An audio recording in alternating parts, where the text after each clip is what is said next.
Did you know that up until the early 1900s, most towns, including Ogden, had pest houses?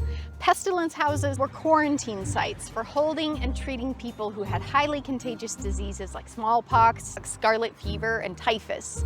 Ogden had two pest houses in the late 1800s, at the far north and the south ends of the city. The southern location was located right here in Burch Creek, South Ogden. Dr. Lorenzo Waldron, an English immigrant and Harrisville resident, was appointed physician here after successfully treating his own family for smallpox. The job wasn't for the faint of heart. For one, there were times when the city council couldn't scrape together the promised salary.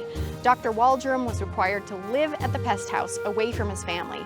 Even so, neighbors of the Waldrons began avoiding them in fear of exposure to some terrible contagion. The treatment from the community got so bad that Dr. Waldron tried to quit, but the city guilted him into staying. The illnesses at these facilities and the sad, painful deaths experienced by patients who never recovered quickly helped the pest houses become the thing of nightmares for local residents. In fact, in 1891, during a time when this pest house wasn't in use, a large seance was held to contact the ghosts said to haunt the facility. In 1915, the Burch Creek Pest House was permanently closed, but its haunting legacy still intrigues us to this day.